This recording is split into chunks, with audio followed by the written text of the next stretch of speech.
Yep. Yeah. Um, when I had my where they Matt, where they stick the tube up your groin to go into your heart. Wow. Um, yeah. Do I want to know more about It's a this? No, cardiac catheterization. yeah, they were just taking looking around, making sure everything was okay. But they're like, oh yeah, if you feel like you've wet yourself, oops, if you feel Oh like no, you've wet yourself, it's because you're bleeding out. And don't try and oh, get yourself to the hospital because you won't make it. oh yeah. All right. So Well, anyway, as informative as all this has been, I had a little problem with the streaming, but we're good now. Welcome back, everyone, to the Lovecraft Easing podcast. Our guest today is Josh Malerman. Hey, man, thanks for doing this, especially since Hello. you're recovering. I Especially know. since you're recovering, man. Yeah, I think that I needed this. I needed to talk to some people. I've been just in the house for 4 days. Yeah, this is perfectly timed, to be honest with you. That's good, but you might have made a better choice. Oh, there's Langan. You must have said his name 3 times. Hi, John. We said his name 3 times. Hey, John. Never mind. He'll pop in a second. All right, Matt, do you have a prize for the I beer? sure do. Something a little different. Okay, this is an unsettling suspense novel. It is the debut novel of Rachel Harrison. It's called The Return. You could win a paperback copy. Send an email to easyprizes@gmail.com and put return in the subject line. It takes us somewhere from 6 to 8 weeks to draw winners. You got plenty of time to get an entry in, even if you're coming to this podcast weeks down the pike. So just send it in. Who knows? You might win. Yep. Hey, Alan, do me a favor when you get a chance. Make sure I'm on Facebook too. I'm supposed to be. Pete, you want to introduce yourself? Then we'll talk to Josh after everyone does it. I Hey, am John, Pete can you hear us yet? John. You go ahead, Pete. All right, I'm Pete Rollick, writer, drunkard, um, man about town, occasional editor, teller of bad jokes.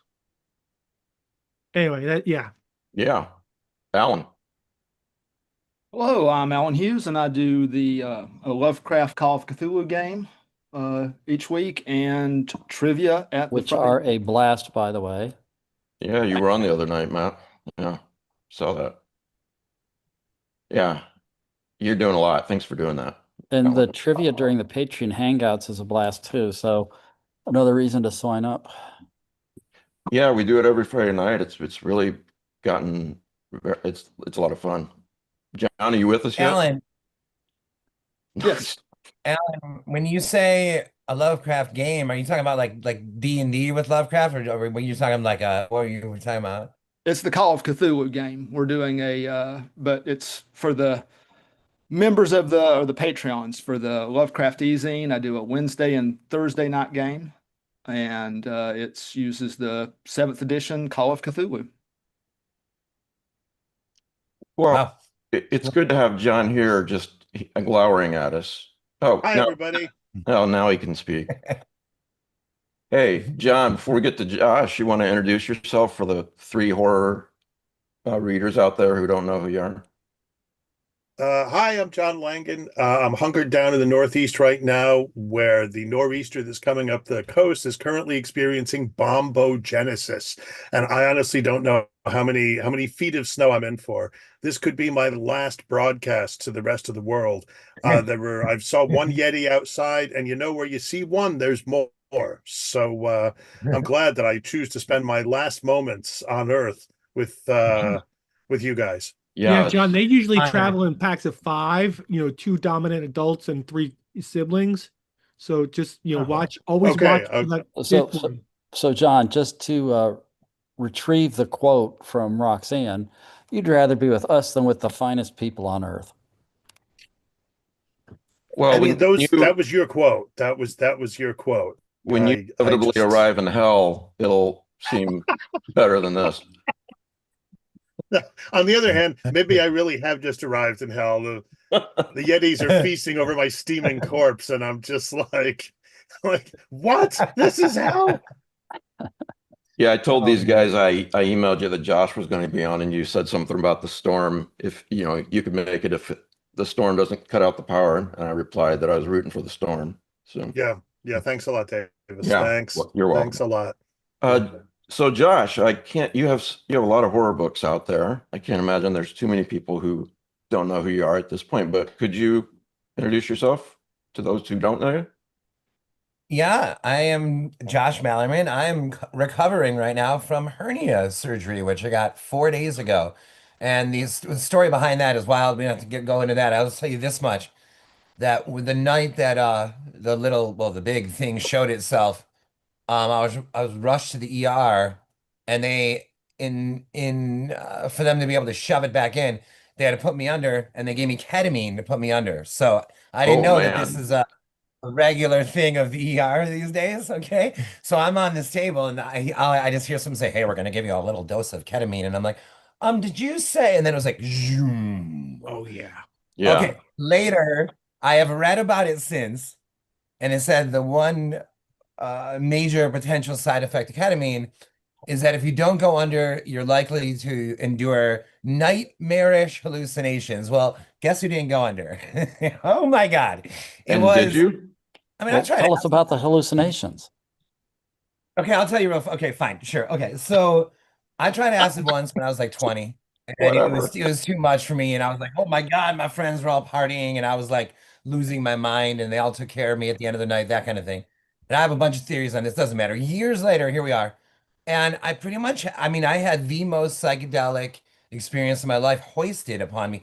I didn't ask for it. We didn't debate it. A little warning would have been nice. Like, hey, bro, you may speak to the dead. But it was like, it was unbelievable. So I sink into the table and I'm like, oh, wait, hold on. I think you guys gave me something. This doesn't feel like morphine. Like I couldn't move.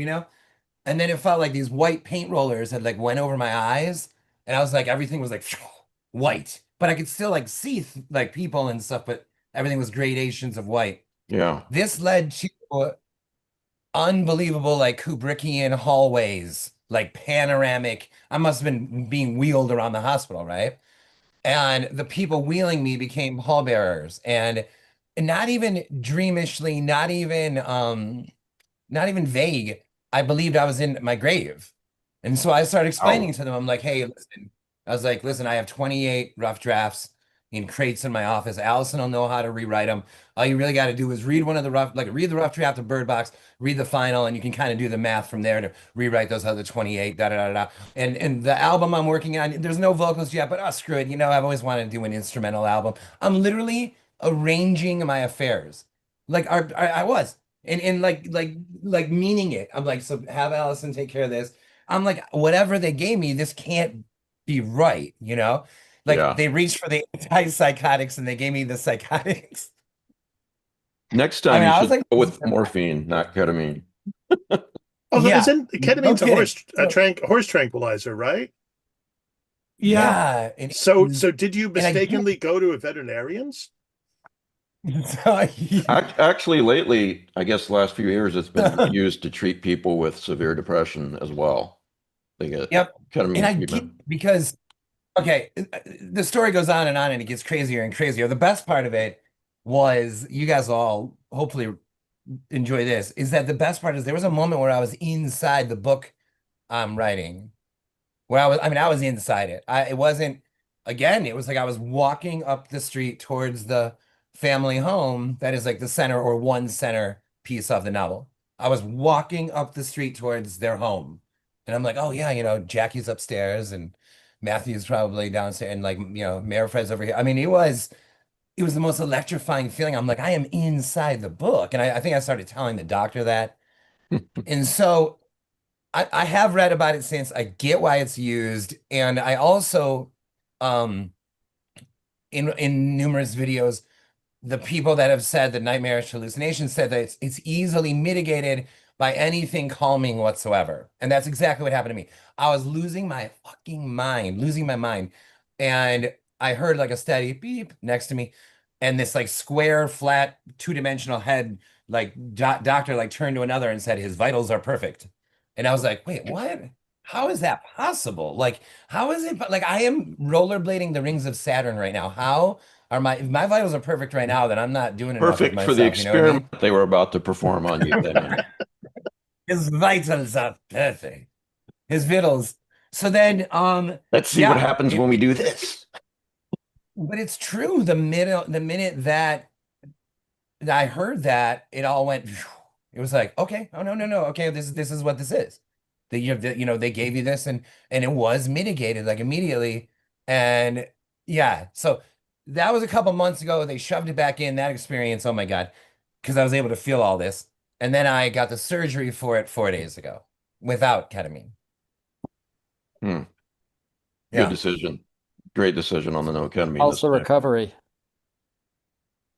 How is it? Yeah, how you Is that what doing? you said? Yeah, I mean, bored. I mean, I don't really like to like sit still, and I'm just kind of like I feel sort of impatient and bored, but then also like, you know, there is a little side of me that when I get like a cold or when I get the flu, there's a side of me that's like grateful. Hey, you're not supposed to do anything right now. Go lay Oh down. yeah. You're not supposed to go watch basketball. Go watch Michigan State basketball, just like without thinking like it's okay. And I do have some of that going on right now too, though. You have permission to relax, permission outside yourself, Yeah, yeah, essentially. Yeah, outside your yeah, mind. yeah. That's a great phrase. Yeah.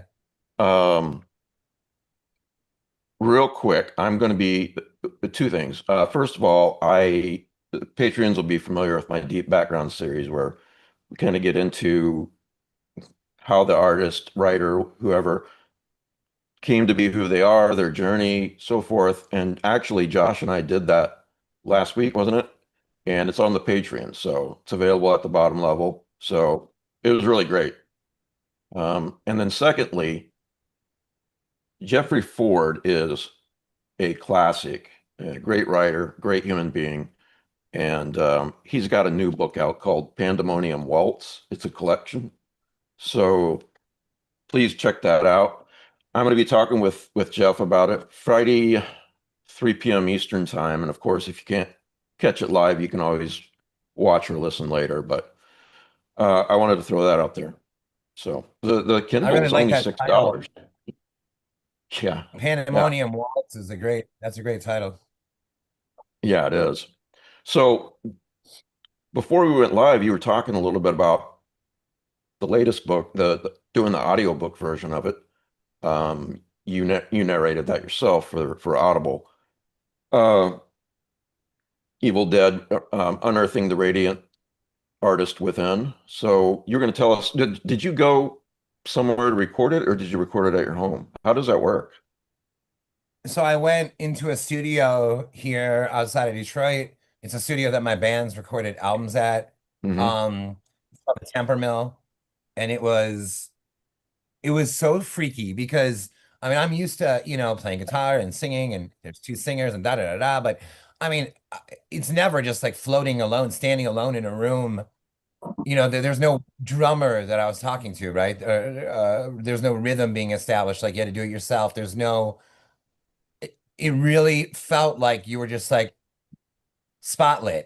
And there's like the first day, I mean, I was like kind of like sweating in there. I came in like dressed like I am now, and by the end, I had like just a t-shirt on.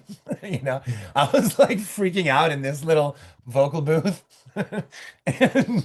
and but so in one year, there was like the director from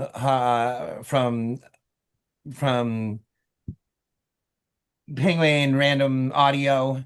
And Yeah. then there was the producer. I can't remember his name, and that's what's stumbling me right now. The producer at the place, and I wish I could remember his name, but that's okay. He was great.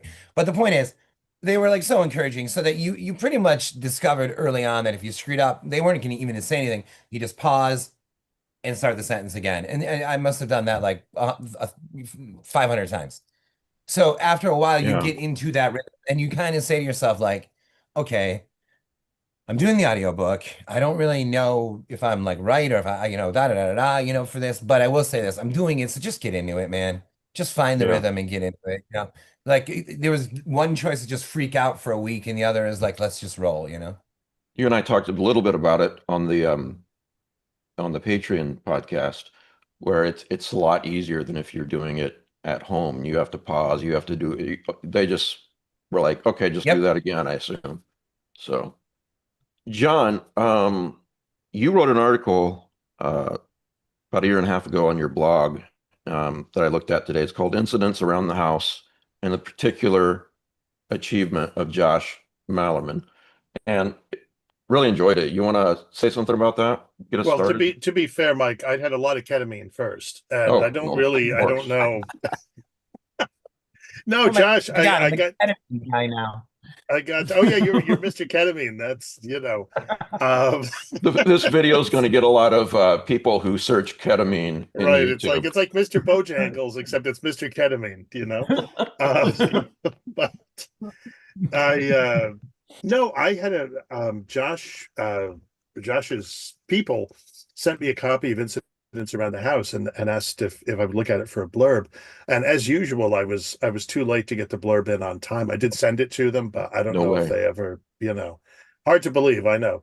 And it was I was so bowled over by the book. I was so incredibly affected by it. I don't believe that a horror novel has to scare you to be a successful horror novel.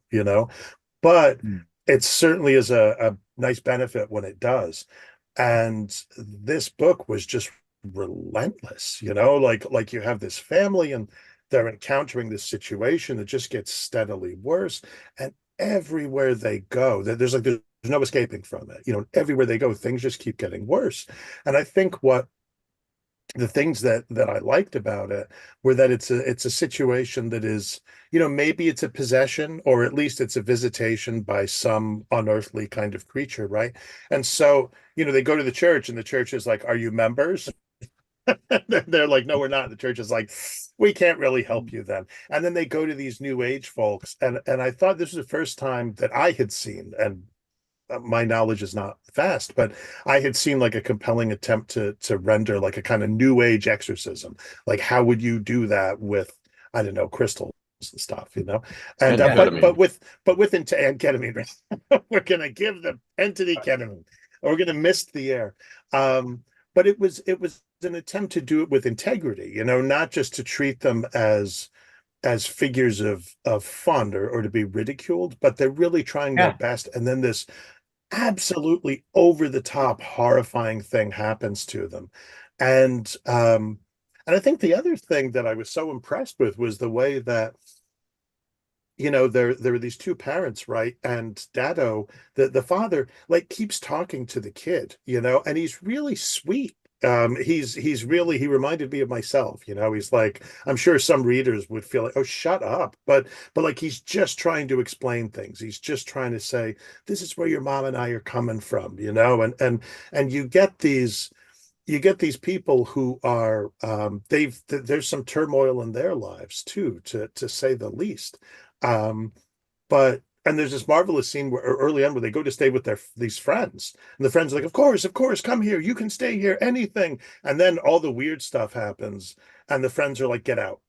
And I thought that was so sadly believable. Like, I would like to think that if my friends came to me, Josh and Allison showed up and they were like, "We're being pursued by a supernatural entity," I would be like, "Of course, stay in the garage." And then when when things got really bad, I would be like, I'd like to think I would be like, "You stay here, we'll fight it out together." But I just felt it was very true to what I think a horror novel can do, right? Where it's like, we have a kid ourselves. We can't risk whatever is going on with you and your kid. We can't risk that. And yeah, and the ending's heartbreaking. The ending is just heartbreaking. It's my favorite of Josh's books. Well, I don't know. I really love Ghoul and the Wow. Cape still, but Wow. it certainly is tied. It's such a um a home run of a book, but it's a home run where you get hit in the face with the ball. You're just like, wow. The other thing that was realistic too Wow. is when they left, you know, instead of just sticking it out at the house. Oh You know, yeah, yeah. It's like, let's get out of here. right. But then there's the money problem. We're not working. What do we do for money? And the people who are associated with them and with the complications in their lives, let's say, they are not safe either. Um, yeah, Yeah. it's such a terrific book. Josh, that's been made into a soon to be released movie too. Yeah, it has. Allison and I went to Dublin and we were on set and everything. We saw it was crazy. I gotta be honest, I think the movie's gonna be scary. Like my take from being on set and watching everything, and it, it was interesting. I saw numerous scenes where the entity, I first of all, thank you for what you've said about this book. Oh my God. But I guess like an understandable mistake going into the book would be to assume that other mommy means like it's some variation of Bella's mom. But it's really not. And it's Bella calls it that maybe because it has long hair. We don't even know exactly why. Maybe there's something motherly about it when it first approaches her, when it first sort of like enters her life, and so it's sort of like her other mommy, the other thing that tucks her in, right? Yeah. But there was a scene at Dan and Amanda's at the friend's house early on where it's a line that is very important to me in that book where mommy and Dado are walking up the front hall and Bella's further in the house and she hears mommy say, "It wasn't a woman." Mommy saw it and Dado hasn't seen it yet. And mommy says, it wasn't a woman. It wasn't a man. Like whatever I saw, that wasn't because Dado's talking like she and like mommy and da da da da, because that's what Bella calls it. And Ursula's like, listen, dude, what I saw was not a person, you know? And that's the moment for me of like, oh man, what's in Bella's room, right? Yeah. Whatever that thing was, that feeling, I'm hoping is in the movie. And I think that I think I witnessed it, you know. They are calling the movie Other Mommy instead of Incidents Around the House. But so there is more of a spotlight on that no matter what I do. But I I did feel like they were coming from number one, the relationship part, the Ursula Russ bizarre sort of like whatever they're dealing with, this sort of slice of life of like we're catching this family at this moment in time. Who knows? Maybe Ursula and Russ would be doing better 5 years later had this happened 5 years later, da da da. Right. And that sort of unsettling, like, what exactly is this thing? And so to me, I walked out of there like, oh man, Allison, I think this is going to be freaking scary and good. I hope Well, you guys are in the background somewhere. I hope they included you in the film, like in some little background shot. I feel like I'm like ideal for cameos, man. I always wear the same outfit. Yeah, like the Hitchcock thing, right? It would be like, here's a Malerman. Right, Oh, he man. got murdered just what I was there. Like, thinking, yeah. yeah. Or he misses Right. the I mean, Allison bus. could dress up as, yeah, Right, right. Yeah, you could have been one of the new age guys. You're like, here's a crystal. here. So Yeah. Jessica Chastain is playing the mother, and did you get to meet the little girl who's playing Bella as well? Yeah, I sure did. Her name is Arabella, incredibly. And she actually plays Springsteen's sister when he's like a kid in the biopic that just Oh, came out about Springsteen. yeah. So she's out there like doing it. And we hung out with her and her mom a lot, Allison and I. We were there for like 4 days. Jessica Chastain was fascinating because within 20 seconds of meeting her, we were like neck deep in a philosophical discussion about horror. I mean, right away. It was like, "Hey, I'm Josh. Hi, I'm Jessica." And then she starts talking about how she's always seen this genre as a feminist genre, and she's talking about Final Girls and the history of Final Girls, and I'm talking to her about how I see it as a Trojan horse, a way to shuttle childhood into adulthood, because I still believe in these things that only a child is, as far as I was taught, only a child is expected to believe in these things. But I believe in them now while I'm reading a book, while I'm watching a Right. movie, and with the great ones even beyond when the book is done. And so we're literally that's the conversation her and I were having, like within a minute of meeting each other. And I was like, wow, this is she's pretty cool. Yeah. Uh, we'll move on, but you said much the same to me about Sandra Bullock when you went to the Bird Box set. Yeah, that was different. She was more like hilarious or something. She was like super funny, and I met her under the stage lights of the sound studio. Remember, I couldn't remember what that was called when we were All talking. right, yeah. And like that are like under the bright lights, and she was dressed as Mallory, and I'm like everyone else sort of vanished into the shadows of the set, and I'm standing there facing her, and she was hilarious. You know, she was like, we're ruining your book. You wrote this great thing, it's tearing it apart. It's terrible now. You know, she was really funny. Yeah. Um, Did we lose Alan? yeah, I think we lost Alan. Maybe he's going through a storm too. I don't know. Or other mommy got him. That's one more by likely. one. What, right, exactly. All the screens go dark. Well, You know, I would like to say, Mike, just because why not? Because this is an opportunity to say it that, you know, being in a band is like, what's the phrase? Like taught me to like play nice. It's like my entrance into art was in a band. So I would write a song and I'd show my best friends. I'm not going to tell them what to play. And I have a real, I mean, exact attitude with this. I'm so freaking glad to be in a band, and we still are, all of us. And I'm so freaking grateful that a movie's being made at all. That to me, it's like I wrote the song. Like, make them go ahead, make your music. Jessica Chastain, Rob Sapp, make your music. Like, I'm not gonna perch on you. I'm not gonna. You want to change the title? I think I had 5 seconds of like, oh, really? You want? And then I was like, oh, okay, fine. Southern Mommy. I wrote the song. Call it this. You do it this way. Da da da. So there is like sort of. I do attribute this to being in the band. There is. I am always coming from a place of like, yeah, man, like do whatever you want with it. Like the song I wrote, the song's written. Make it sound however you want. years ago, Stephen King, something he said about this that's always stuck with me is that he was, I think he was complaining about a movie that was just bad and an adaptation, and a friend of him says to him, no matter what happens with the movie, they can't change a word of in the book, you know. So Yeah.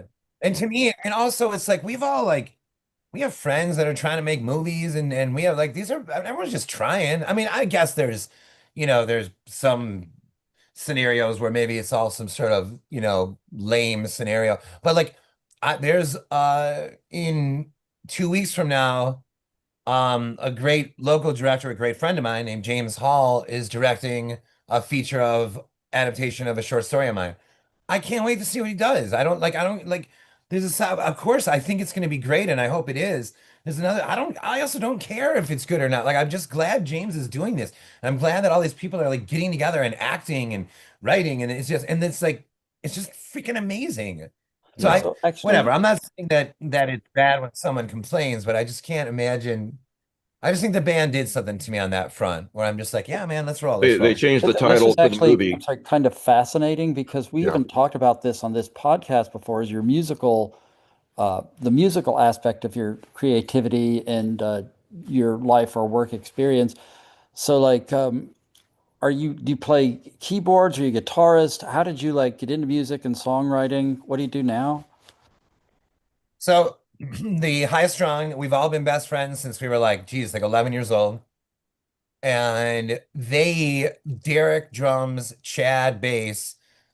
Steven comes in a little bit later, but he started playing early also.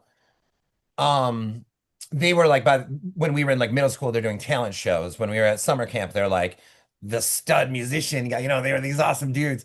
Mark and I were like late bloomers, and we picked up the guitar at like, 19, but we had already been trying our hand at, writing, whether it's, or I was trying to write short stories. I have a really horrible box of emo poems, notebooks behind this screen right here through this closet door that I can't bring myself to get rid of. There's probably like 100 notebooks of just wow. I won't even open it. But so Mark and I were like writing and into songs. These guys were all like playing music and they're unbelievable. Like they're playing since they were 11.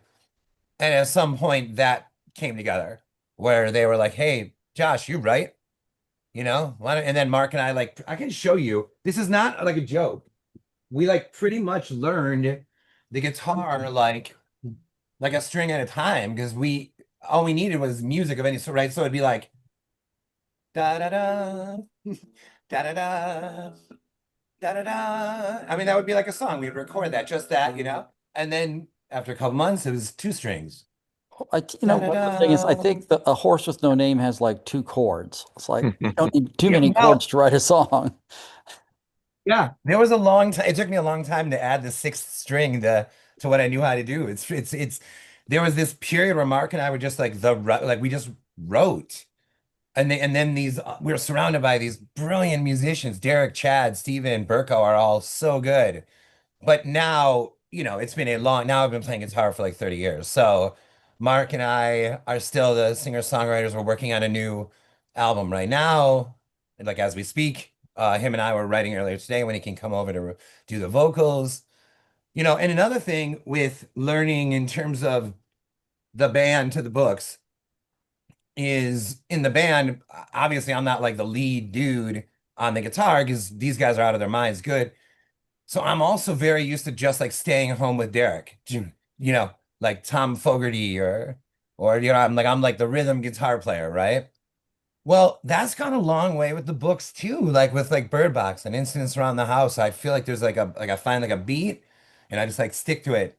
I'm not, some scenes might spike out, like the bathroom at Evelyn's and Incidents Around the House, or the well scene and the birth scene in Bird Box, that kind of thing. But for the most part, I just feel like it's all the same. And I'm very used to just staying home on that beat.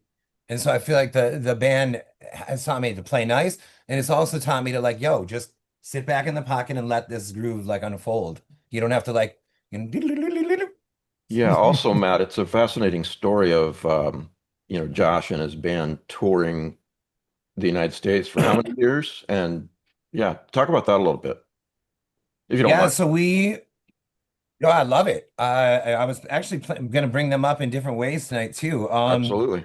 We toured the country for like, God, it was like 6.5 years or something. And it was like 250 shows a year, something like that.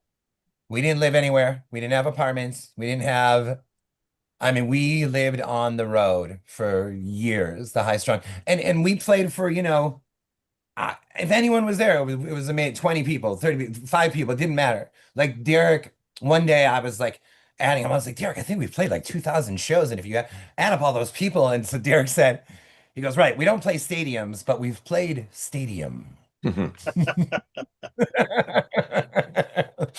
then I was like, you're right, we've like filled the stadium like bit by bit, and there was something so amazing about that joke to me, and like, yeah, so just years and years of touring, and we weren't that young either when like we hit the road. I was already 26 or something. I know that's young, but I'm saying it wasn't like we were 19-year-olds and like woo, we're Yeah. on the road. Like I was into my 30s when we sort of like settled down in Well, terms of settling in. uh, first of all, as far as incidents around the house goes to the audience, um, this is a hell of a scary book. It's one of the scariest books I've ever read, and I've read a lot of horror as we all have. And so if you've not read it yet, you really should. Uh, and then you published your first nonfiction book, I believe it's the first, called Yeah. Watching Evil Dead, Unearthing Mhm. the Radiant Artist Within. I guess my first question for you on that, and guys jump in with questions too, is what made you had a lot of great things to say in the book, and for my money, um, I mean, I've got like 102 highlights in the book on the Kindle version I've got. And for Wow. my money, it should be mentioned in the same breath as Bradbury's Zen and the Art of Writing, Stephen King's On Writing, because this is a very inspirational book. Now, you use the word writing a lot in the book, obviously, but then, on the next page, you'll talk about artist or dancer or singer. So you don't have to be a Mhm. writer to get a lot out of this book. It seemed to me, correct me if I'm wrong, but you're talking to all sorts of artists. Even, you mentioned a college teacher as what was the phrase that you used? He's Phenomenological, like the Yeah. experiential. Yeah. Oh, the other was teaching um, as an art itself. I can't remember the phrase right now, but what made you want to talk about all this through the lens of Evil Dead? So, just like the book, Allison and I, we just meet, and I could go on, I could write volumes about that, meeting her. And 4 months later, I get a book deal. So all of a sudden, I'm crazy in love, and I have a book deal. I don't even, I mean, like everything's wild, man, right? Right. And this is not long after the high strung have settled in the Michigan area after all those touring years. And at some point, I bring up Evil Dead. She hasn't seen it, and I tell her cousin that, and her cousin's like, "Oh my God, you dude." So he sets up a night where we go to his house to watch the movie. And I'm all excited and da da da. And Allison and I, we go, and that night her cousin and we'll just use their names from the book. Kaniki and his girlfriend Rose, um, they were kind of like on their last leg, man. And like we didn't know that going in. So I there were so many things present in this room with us. There was new love. There was the end of love. There was like the ends of the arc with Alice and I had just met these two. This was like their last night. I mean, you know what I mean? This was it. Like the Yeah. bickering, like the end. Literally, they There was break up in standing at, the book yeah, in the yeah. middle of There Evil was Dead 2 or standing at something. yeah, there was standing at the head of a career in horror. I don't know. I just got a book deal. I'm watching Sam Raimi's first movie. He's him standing at the head of a career in horror. I mean, there were so many mammoth backdrops, and we were getting drunk and getting. I don't smoke grass that often, but I do ketamine all the time, and we were getting, and we were getting like higher and higher and higher, and it was just getting like the whole idea that these mammoth tapestries were in the room with us was like I couldn't. I mean, it was just like at someone's in a living room of someone's house, on in Royal Oak, Michigan, in on a brown couch with a DVD playing, and it felt like the most profound commingling of life themes that I can imagine all in one room. The next day, I said to Allison, I was like, "Man, dude, I could write a whole book about last night, a whole book." And for like 12 years, friends would come over, and you maybe this is true of all writers. When you're in like your writing space or your office, you get to talking about other projects you want to do and stuff like that. So for years, I've been telling friends, I'm like, man, one day I want to write this Watching Evil Dead idea where Alice and I saw it, and I'm just telling you, and I would explain it to them like I'm talking to you right now, and I don't know why, I have no idea why, but now is the time, and I did it. And now I have a fantasy where I just randomly call it the non-fix six, where I want 6 books like this. I want 6 nonfiction books and kind of like the C.S. Lewis set, like a box set of like these nonfiction books or something. I don't Right. know. You talk a lot in the book about success too, and what constitutes it. And if you could talk for a minute about you and Allison visited the office that Sam Raimi and Bruce Campbell were in when they made this movie, um, and talked about did they know they were creating a classic and so on and so forth. Did they consider is it a success if no one ever saw it? All that kind of thing. So talk about that a little bit. You know, it's at some point after like writing, when I finished writing my first novel, and it took me like 10 years to pull that off. I finally finished one, and the feeling was so incredible. I still haven't, the only thing I have found to match that is finishing another novel.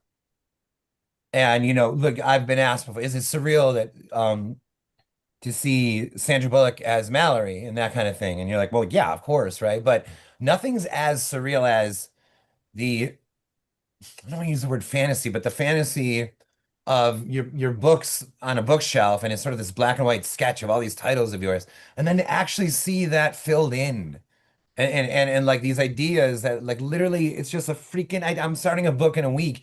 It's like an idea in my head right now that's eventually going to be like 500, 600 pages. I don't know how to beat the surrealness of that, like no matter what. So at some point I started to see that if I was gonna say like, for all the work I've put in, I deserve this or I deserve that. And we all deserve everything. So I understand that. We all deserve, and I hope we all get everything. It's not even a question of that. But the danger in thinking of that sort of deserve and success and that thing is that it belittles, or it can belittle, the actual experience of having written the book.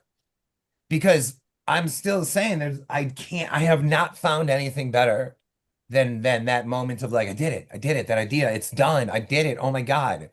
And so to me, that is the absolute apex of success, is that moment of, because there's so much of your identity that can be found in just writing the book. First of all, you're the kind of person that says, I'm going to do something, and then you do it. That there's for starters.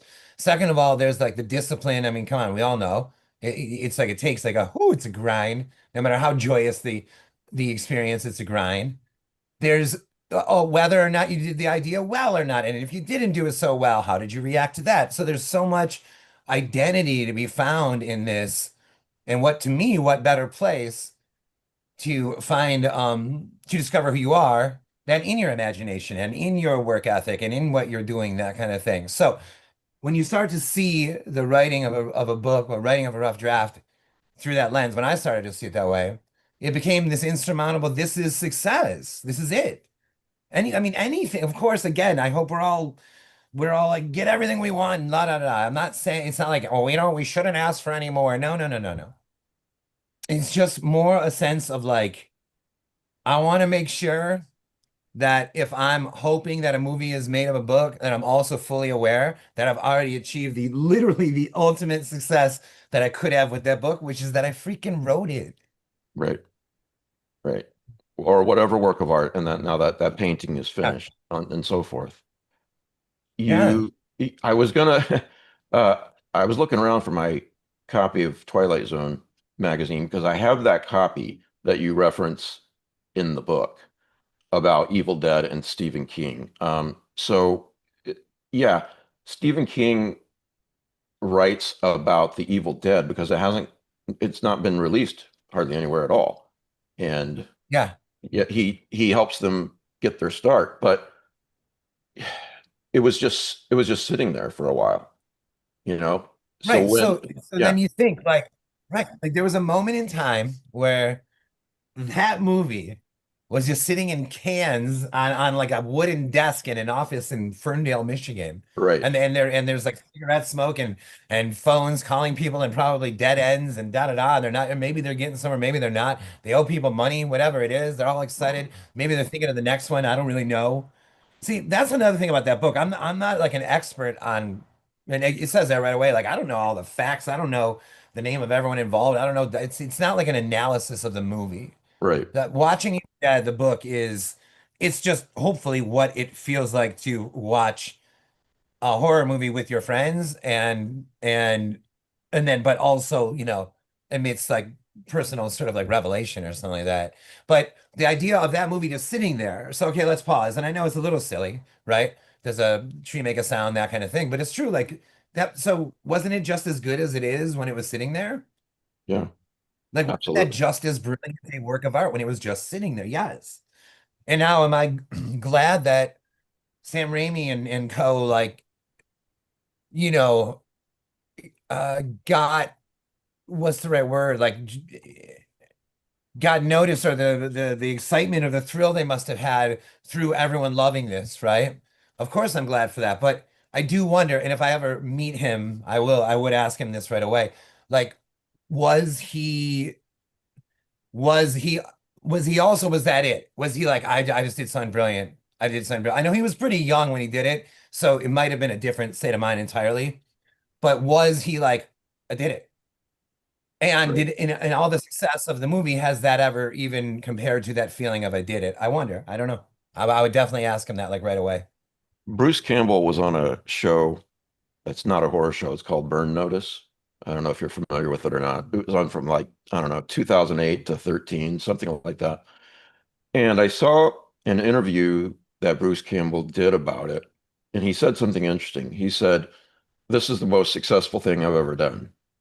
And it really caught me off guard because, you think of Bruce Campbell, you think of Evil Dead, Army of Darkness, all that stuff.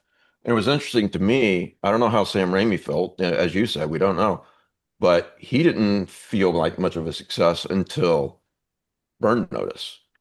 And yeah, that blew me away. There's an anecdote he tells in one of his books where it's like the year after Evil Dead came out, Right. and he walks into a mall and he goes into a, a shoes retailer, and he fills out the paperwork and he's applying for a salesman job. And the manager comes over and he's looking at it and it's like, um, you made $160,000 last year, whatever the number is. What are you, what are you, what are you doing applying for a job here at a shoe store? And he's like, that was last year. Yeah. Yeah. I haven't worked since. You know, there's also like an like an old school Hollywood thing about Sam Raimi and that crew that seems like they would be thinking of like, box office and things like that and in numbers of screens. And I've seen interviews with him where he's obviously very aware of those things. And so I don't know. I don't know where he stood when the Stephen King recommendation comes through, Twilight Zone the magazine. Right. I'm sure that must have been the greatest moment of all time. But I do wonder if I just want to know, I just want to ask him, like, did you know at that time what you had? And Well, how did you just we know how his friend Bruce Campbell felt, but looking back, Bruce Campbell could have changed his metric for success, his rule for this is what needs to happen for me to feel successful as completing that work of art. That could have made him feel successful. Right. And it's not about lowering your Right. standards. I'm successful because I made it to work today. It's about finishing art. You say several times in the book that if you want to be an artist, you have to finish the work of art. So, Yeah. and they had. So he could have made a decision to feel successful or burn notice, I honestly believe that that's the only criteria, like of course there would be and this would be an interesting character to write about, like an artist that started many things but didn't finish any of them. That could still be a wonderful, interesting artist, right? Without a single finish. But there is this that almost becomes its own body of work, right? Like this sketches and half finished statues and this and that. I'm really starting to love this character right now. Yeah, you could Where like literally like the unfinished masterpieces of Yeah, yeah. You have like tons of like everything's unfinished, about the guy or whatever. Like, there's a everything or something that I love. Okay, we got to remember this because I love this guy. Anyway, so yeah, I just, I was at a party once and I said that to a girl or a table. I was like, if you, we were all drinking and I was like, if you want to be an artist, you have to finish works of art. And she took like offense to that, saying that not everyone has time and this and that. I'm like, oh no, wait, wait, whoa, whoa, whoa. I'm not saying that. I wasn't da da da da. But it did lead to like a bigger discussion about it. And for me, it was for sure like I tried to write a novel for 10 years, and when and I tried 4 or 5 different ones. When I finally finished one, it wasn't like I'm a writer, but it was like, okay, we do this. Like we do this. This is something we do. We do this. Have you There ever was read? no question that that moment came. There's a very famous letter Kurt Vonnegut Jr. wrote near the end of his life to a young woman who, for I think, a school assignment, they're said to write to a living author and see if you get a response. And she's the only one who got a response. But it told her that every day, or she should try creating a work of art Yeah. just for herself. If it's write a poem, if it's a bad poem, you don't show anybody. You can write a song, draw a picture, but you are creating art. So Yeah. you're invoking your artistic soul and your creativity. It doesn't have to be for other people. It's for yourself. Yeah. I That's a always, nice that always, segue into, Josh, you talk about momentum in the book, which I haven't seen too many people write about the momentum of, sitting down there every day and doing something. Even if you can only write half a page that day, write every day.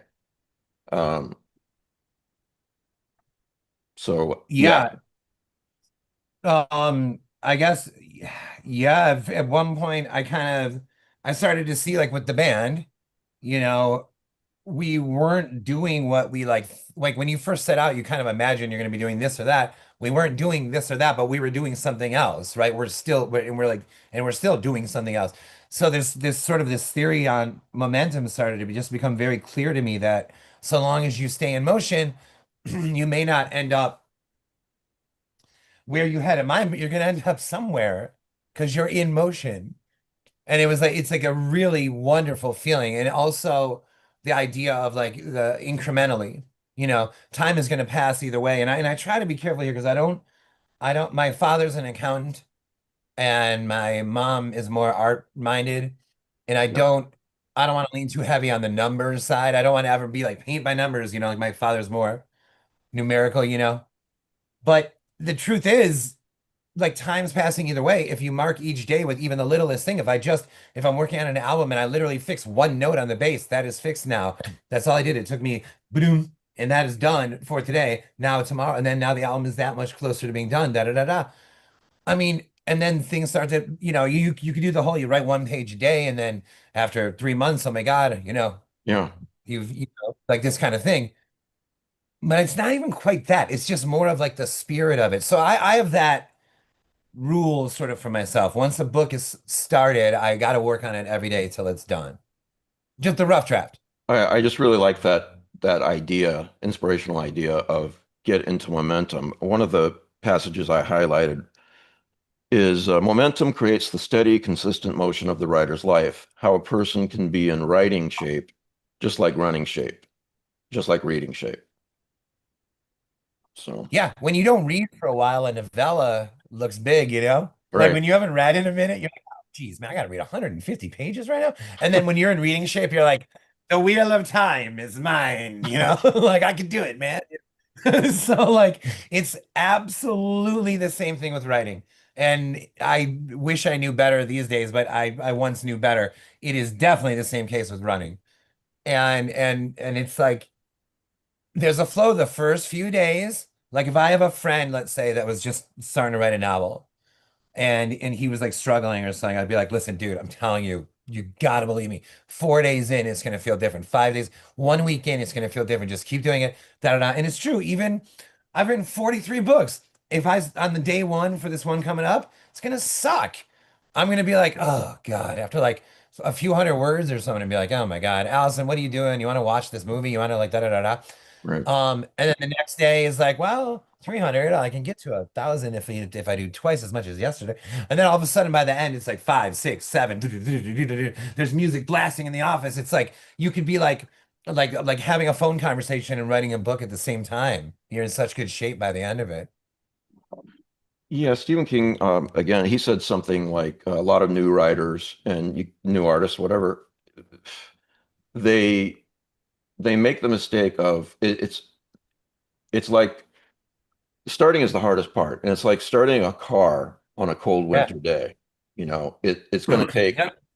it's going to take time, but once you get in the rhythm, once you get that car started, once you get in motion, as you write, then you're in writing shape or painting shape or whatever shape. So And sometimes you're not ready. There's groundwork that has to be laid. You have just so I used to long distance run. It's just like running. You need the right shoes, you need the right terrain, you need the right weather. You want everything to be perfect. Yes, you can go in and do it without all that stuff, but you're not going to be happy with the outcome. It's going to need to be tweaked. But so like I came back. I worked when I was in London. I worked a bunch because we on the new Reanimator novella because like we were on the train and we were on the plane. There's nothing to do. So like yes, close everybody off and write. But I came back and it was like all of a sudden there's all this stuff to do and I just couldn't get into the mindset. But then one day I was like, okay, today I'm ready. And I walked over to the Yeah, yeah, for bar sure. and I sat down and I Yeah. wrote for 5 hours straight and I finished it. Yeah. You've got to prep and there's like all the research to do and like all the things that are running through your head. Do I want this scene? Do I want that scene? And like that's still writing, even if yeah, you're not putting stuff down on the page. Oh, 100%. And I'm totally with you too. You could feel it happen that moment when you're ready. Like you can Yeah. feel it. It's unbelievable, right? Like Yeah. it's like, there'll be days like I've said in this conversation, I'm starting a new book next week. Maybe it'll be more like 2 weeks, right? And then like, but very soon I'm gonna have that moment where I'm like, Allison, I'm going under. I started today. I started, where it just like, all right, here we are. For me, the and it's the same realization every time. So I had written a bunch of books before Bird Box gets picked up. So Bird Box is the first time I ever had to do like a real heavy rewrite. I had no reason to otherwise. I wasn't publishing or working with anyone. I didn't know anything about it. The rewrite was so extensive for Bird Box that I said to myself, like, well, does that mean that I did the rough draft right, wrong, well, good, bad? Like, what? There are so many freaking notes to this, to this rewrite that what did it matter whether or not I did the rough draft right? So that was the most liberating thought I've ever had, because now when I sit down, it's like, hey man, what you're about to do doesn't have to be right. Well, It doesn't have to be like not right, that's what And Joe that and Pulver that used to that say. Um, who? Joe Pulver used to say that, a first rough draft is better than no draft at all. Yeah, no, I mean that's it. It just sounds like this little like literary Tony Robbins or something, like, but it's freaking true, man. It's Yeah. like, dude, what would I rather have like, and also again, there's the identity thing, right? That identity can be transferred to the work of art itself, where it's like, yeah, it's like this is no longer just an idea. This is a book. This is done. A version of it is done. Now, can it be a 30 times better? Could I rewrite it from scratch? Yes, but it is, I was right. Look, here it is. It's done. It is a version. And that now the book itself has its own identity. Yeah. Speaking And it's of, no longer just this big thing. Yeah. And then you get into like writers who get obsessive about making that piece perfect. Like Ellison and Pugmire would like go back 20 years later and rewrite their stories because they weren't happy with Oh, what they produced 20 years ago. yeah, And they're wow. like, That's no. see, that's cool. Like, and I'm sure everyone here agrees, like, or maybe you don't. I love it all. Like, I love the dude that's like the freewheeling, let's go, go, go. I love the person that's like the most meticulous editor and self-editing. I love it all. Like any process. When Bird Box came out, there was like three authors that were with HarperCollins, and we all went to sort of debut our books at this event. And I had been finishing novels for 10 years. So I was at like 14, 15 novels when my first book comes out. And the other author was two others, but one of the other authors, Smith Henderson, um, he also wrote for the last 10 years on just that one book. And like I loved, like that was blowing my lid that we're both standing here like as debut authors in New York City, and one of us had been like for like 10 years, and the other one was like, and here we are, both of us with our first published book, and it was like, this is the coolest fucking thing ever. Like we're like, there's no difference. We both are at the same exact spot or something. It was like the greatest feeling, and so. I can't imagine 20 years. Oh boy, man. Like that's like opening a can of worms. Except I do have in these, I don't know. Yeah, you can kind of see these crates back here, like right there. There. Mm. Um, that's my mom's and oh, there's rough drafts, like 20 something rough drafts in there that naturally I'm gonna end up rewriting years and years after, because what am I gonna do? 20 drafts at once, right? So I'll have something similar to that, but not a published work like you're saying Allison would have done. That's a whole different animal. when you mentioned Tony Robbins, you made me think of a anecdote that he tells where early in his career, he studied the human mind, he studied how to be successful, and he had all the answers, or he had a lot of the answers, and then he sort of backslid, and he's in this 400 square feet apartment, and a friend comes to see him and says, what's your problem? You know what to do. You've got the answers of how to make yourself successful. And what Tony Robbins got out of that experience, which has always stuck with me, is that the difference between success and not success is action. To take action in the direction of your goal, whether it's writing a book, painting a picture, whatever. But if you're just sitting there thinking about it, you haven't started it yet. That's a great segue because I got to go cook. I All will right, see you buddy. guys all later. Hey, that was amazing talking to you. Nice meeting you, Josh. See you, bud. Yeah, that was great. In the book, you write, but Um, inspiration is an inverted monster. Rather than charging into your office, it waits outside the door, pressed flat to the hall wall, forcing the writer to wait, to procrastinate, fooling the writer into believing that they need it before they begin. And then on the next page, you write, there is no budget for writing a book. That's inspiration enough for me. So, which I really loved. And it's a distinction right. between what Raimi did with The Evil Dead. He did need at least a small budget, right? Mhm. No, I think about that all the time because my manager and I are on the producing side of like the film side of all these projects since Bird Box. And every single project, there's the whole financing and the funding and this and that. And all I can think about is like, man, this is a step I do not have to, I've never thought about. Again, 14 whatever books before one came out, it was just like, go, go, go, go, go, let's go, you know? But that inspiration thing, I mean, not to, I understand we've heard variations and who cares about it, this thought being so original or not, but the thing that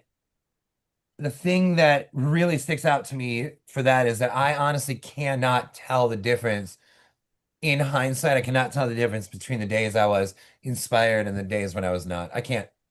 I cannot. If I didn't put like a star on those days or something, I would not be able to tell you, oh yeah, yeah, no, that day I was rolling. In fact, I wonder if you guys feel this way. Some of the best days I've ever had have been like hungover, sickly, slow, because I was like forced to like there was like a forced patience upon me.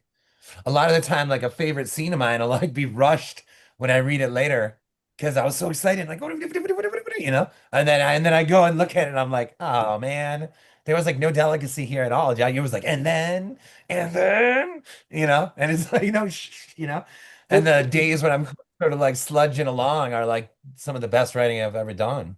So this kind of reminds me a little bit of I don't know if you are familiar with the name Robert Greenberg. He's a famous music educator for the teaching company. He does a lot of their music lectures. He's really a great lecturer, and he's talking about he is also a composer. But when he's talking about composition, he says, you know, every day you're not going to be an inspired composer like Bach. What you fall back on is craft. So you've Yep. got Yeah. your tools that you're working with, and you just keep writing music, relying on your craft, and the inspiration will eventually come. You know, so it's kind of like that.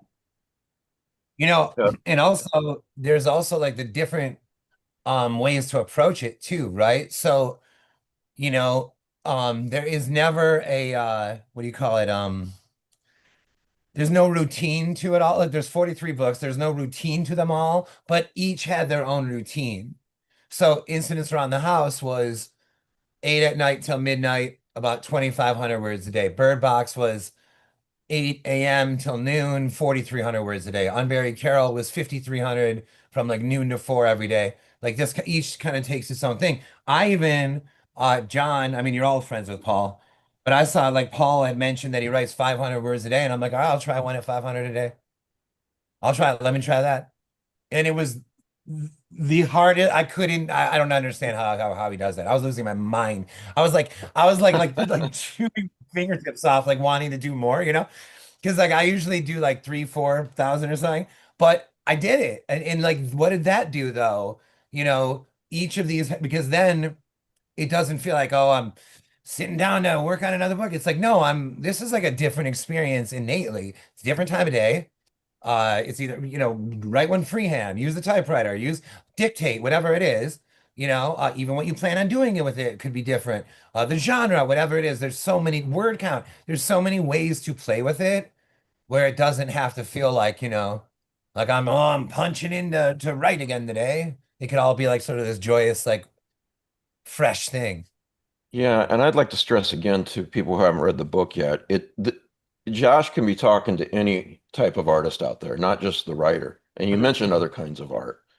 Um, one other inspiration, something that I highlighted, you wrote, so that I never look back and realize I haven't written in a decade and oh my God, who is that looking back at me? That's the big fear. Because that day is going Yeah, to ultimately arrive, whether you do the work or not. So why don't you do the work? You know? right. No, 100%. Yeah. Uh, Yeah, I mean, it's like, if these are snapshots, right? Of yeah, like where you're at. And like a lot of our I don't know if this is true, but I'm gonna guess a lot of you guys have this. Okay, a lot of my favorite bands were putting out 2 albums a year. The Who, the Kinks, the Beatles, the Stones, that era of the 2 album a year thing. And we all say, like, how did the Beatles do this in seven? How did they do that? Well, because they were regularly working like every day for right. and same thing. They're like, well, let's shake shit up. We just did this. Let's do this instead. And so in a short period of time, there's so much variety. Whereas a band like the Strokes put out a great first album 2 years later. It was a good album, but it sounded almost exactly the same as the first because there was a sense of this is how we make an album, right? And Yeah. so I start to see like the Who's career, the Stones, the Beatles, the Kinks, are like my guys. When I came out of the surgery, I asked so I was a little nervous about like, being the kind of guy to say something crazy or something to someone. I'm sure everyone gets nervous about that. And when I came out of the surgery, there was like a woman in the room doing something, and I was like, "Hey, did I say anything crazy?" And she was like, and Oh, she you was have no like, idea, Mr. Malerman. "Oh no, I was so And worried, it's man." right And here. And I've recorded it for blackmail I've material. recorded it, and no, TMZ will have it in an no, no, hour. no. So she goes, "No, you said that you were dreaming that you were writing songs for the Kinks." And I'm like, in my head, I'm like, oh, that's better than me talking about my kinks. But anyway, so yeah, so Is it though? Is it? that same Malerman talks about his kinks with the kinks. no. So that same idea, the what we got to see the Who like develop, over how Dylan's a great example of this because he does it for so long that it turns into reinvention. Because at some point, I mean, the variety has to reach a point of unrecognizability to the beginning, right? Ghoul in the Cape, I hope, is if the author's name isn't on it, there's no way you could tell that the same guy wrote Burbines. I love that, and I love that about certain musicians or bands, da da da. So to me, right, that is the big fear: is to turn around in 10 years and be like, oh, who the fuck? But that guy is Smith Henderson, so he took 10 years to write that book, and he's going to take 10 to do another. I mean, great, that's incredible too. And his two books might be two of the greatest. Like Margaret Mitchell wrote one book. I mean, she died pretty young, but 40s, but still with this one holy shit novel. And so it's like for me that for whatever reason that is the big fear is not getting that 3 to 6 month snapshot, like where you at. And Yeah. because you just wrote a book and you just wrote a really tight book, now let's loosen up. And because you did something loose, now let's do something different. And da da da da da da. And I never want to lose that stepping stone of the body of work.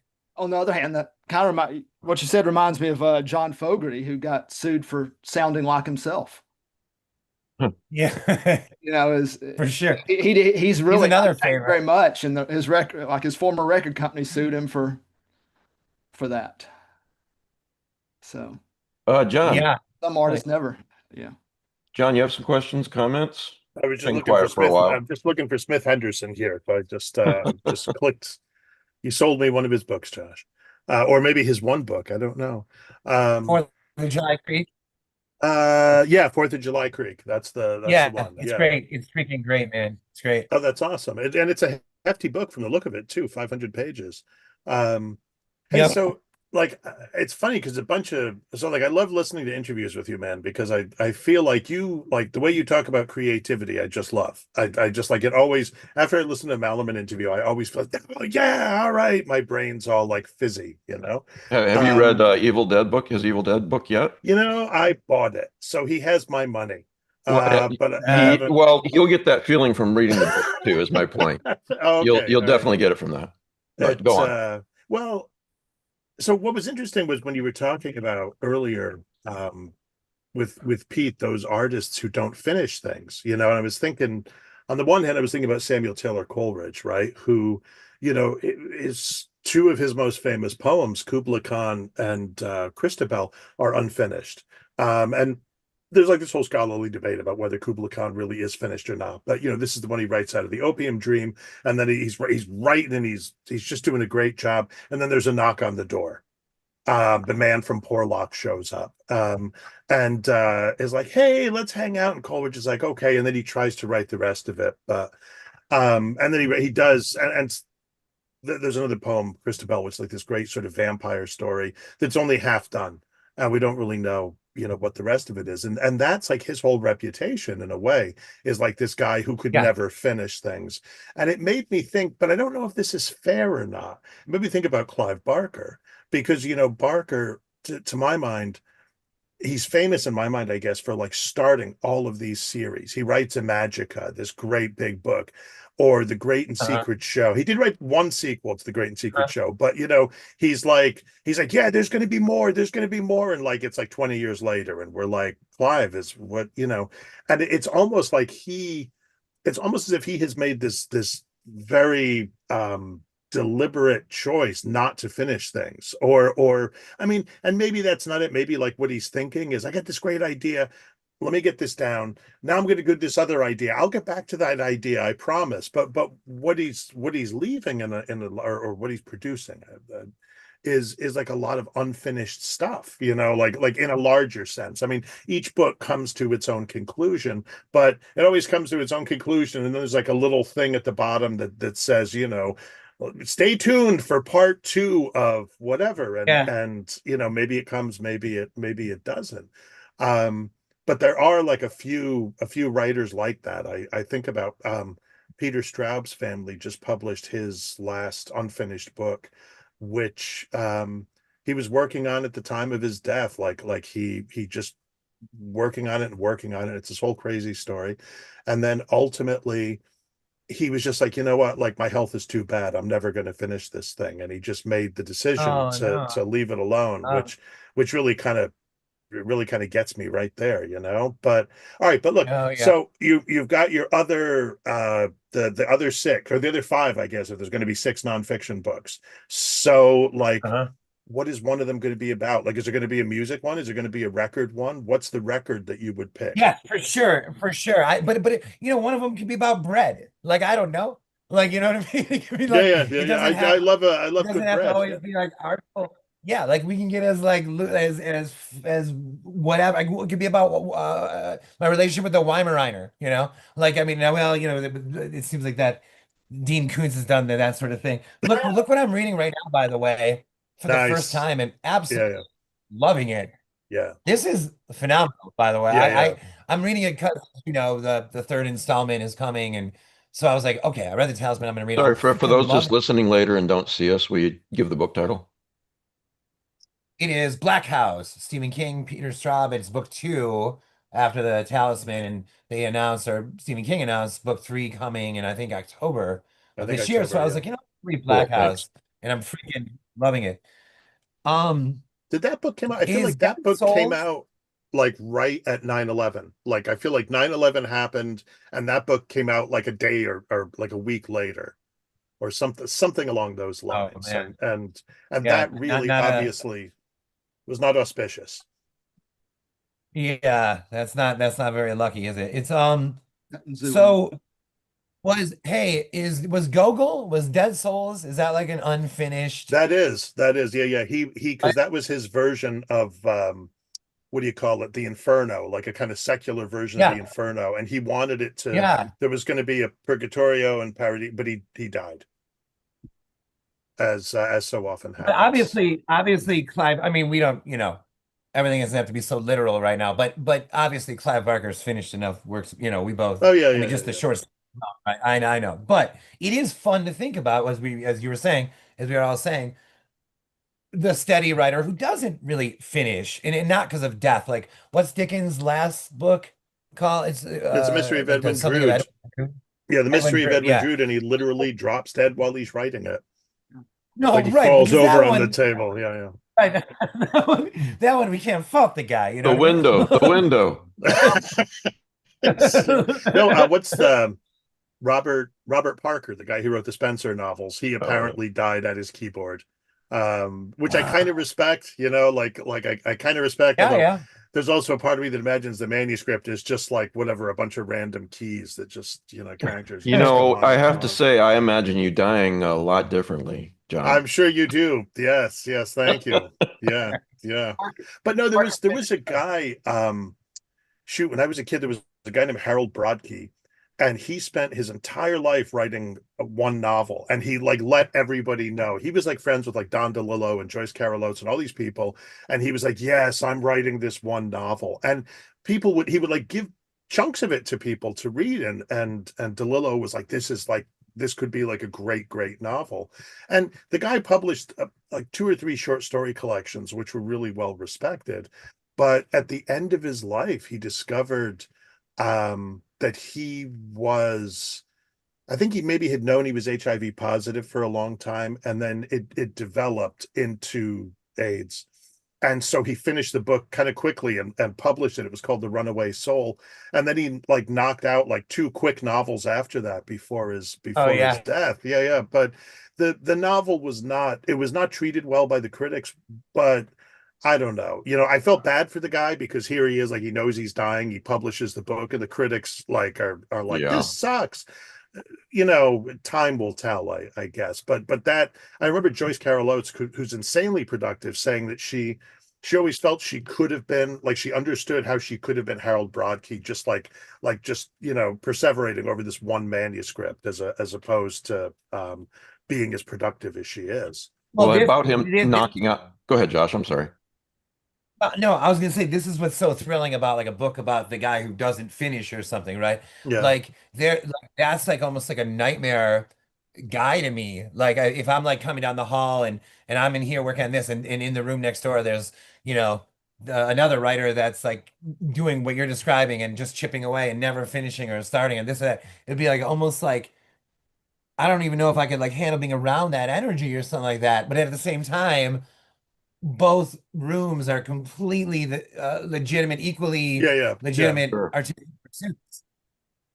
Sure. Yeah, it's super fun. I'm gonna write a book about this for sure. But I want a fiction. I don't know what that means right now, but I'll send you my bill for the royalties on that. Yeah. many years ago, the first time I met Kelly Link, I said something about like being self-conscious about the fact that I wasn't more productive. And she was like, "Oh, I think we should all try to write less." And I was like, "Yeah, easy for you to say. You're Kelly Link. Every story is an event, but I do think about that sometimes." John, has there ever been a book discovered posthumously by an unpublished writer that's gone on to like gain some renown? Has that ever Wasn't happened? a Confederacy of Dunces? Didn't that Confederacy of guy Dunces. Yeah. Yeah, yeah, I think he that's died. the I big think he one. His mom. right, because he committed suicide, I want to say, and then Yeah. yeah, it was discovered posthumously.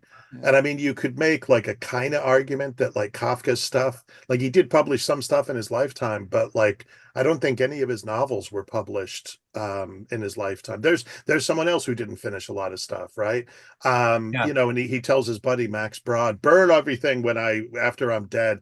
And Brod is like, he told me that because he knew I wouldn't do it.